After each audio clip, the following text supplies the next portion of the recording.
Hi guys, and welcome back to my channel, or if you've just found me for the first time, welcome. I decided that I would like to share with you what my month of couponing looked like for April now that the month is over. So basically what I wanted to show you is how many items I got, what their retail value was, what I ended up spending out of pocket, how much tax I paid, all that kind of thing, just so you can see what it actually costs to do this sort of couponing on a regular basis. Hopefully you enjoy this kind of video because I enjoy tracking it because it makes me accountable, makes sure I don't spend too much, but it also shows me how much I'm saving. So at the most basic level, how I track my spending is I write down every item I use a coupon on or get a rebate on. So that includes using manufacturers' coupons, store coupons such as CRTs at CVS or the April Savings Book at Walgreens, and any items on which I claimed a rebate. So for April, I purchased 378 items with coupons, the full retail value of which was $1,817.16. I ended up paying just $60.27 for all this. Now this does not include tax because I'll get to that in a minute. So that works out as 16 cents per item, which is a savings rate of 96.7%, which I think is pretty good.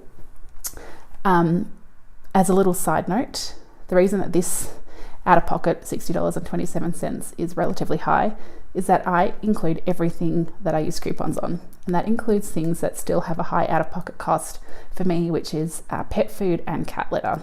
So although we can get them cheaper with couponing, they're still very expensive out-of-pocket costs. So just for interest's sake, if I took out everything from that category, so pet food and cat litter, my out-of-pocket cost for the month would have been only $20.58. So, 2/3 of what the original was for the month for 370 items, valued at $1,727.55, or just 6 cents per item, with a savings rate of 98.8%.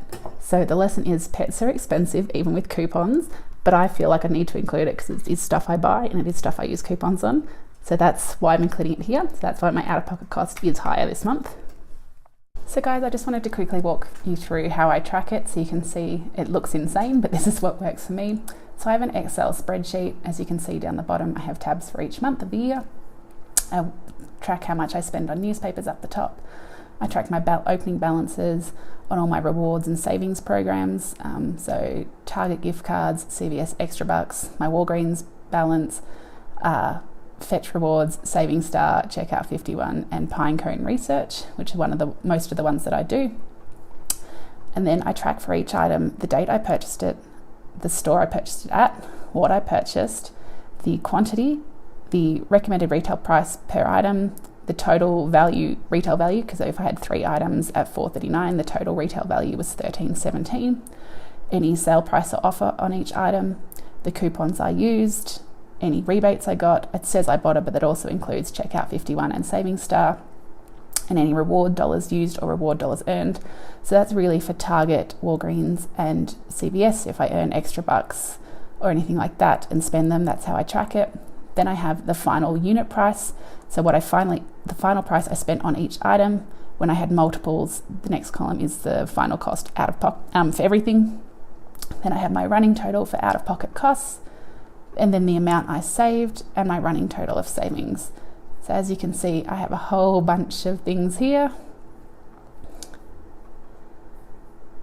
And we'll measure each item for the whole month. And then at the end of the month, what I do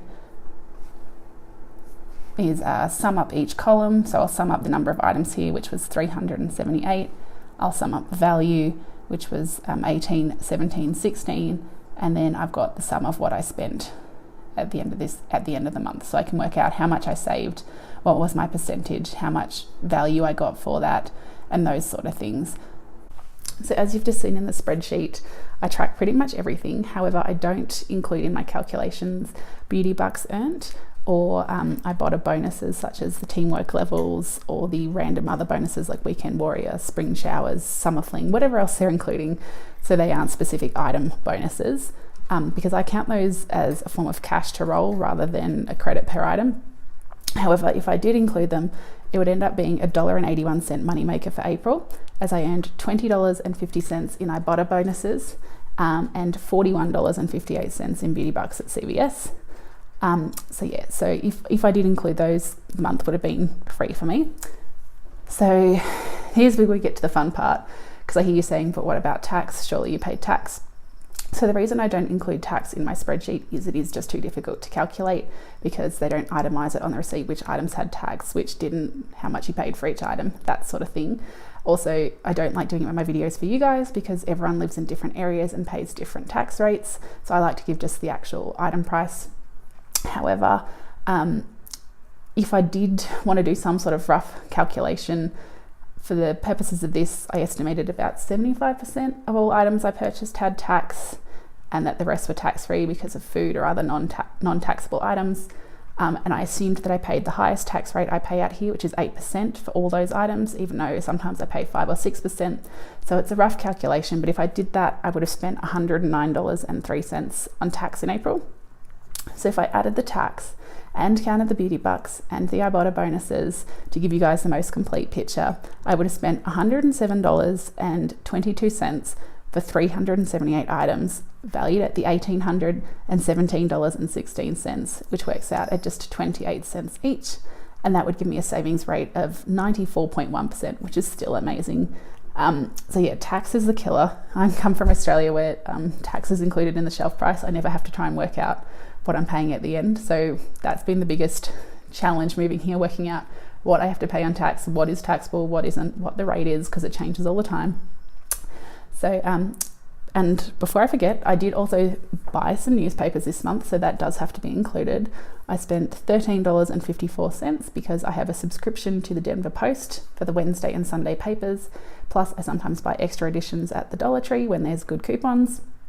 So I spent $13.54 in April. That would bring my total up to $120.76 out of pocket, including tax, including bonuses, including all rebates and beauty bucks for the month of April. For those 378 items, it averages out at just 32 cents per item, and the savings rate would be 93.4%. Now, I think that's incredible, seeing as that I got so many shampoos and conditioners, so much food, so many toothpaste, and the larger items like toilet paper, paper towel, cat food, cat litter, dog food, and all those sort of items, which are a lot more than 38 cents usually out of pocket. So there you go, that was my couponing month for April. I hope you enjoyed this video. If you did, I'd love it if you comment below about how you track your couponing and what you do to make sure you're keeping on top of the spending, what you're spending on couponing each month, because it can get out of hand if you don't track it. Also give this video a thumbs up or share with anyone you think would enjoy it. If you've not yet done so, I would love it if you subscribe to my channel. And if you are a subscriber, make sure you've got that bell icon clicked so you're notified every time I post a new video. So thanks so much for watching, guys. I really appreciate it, and I'll see you next time. Bye.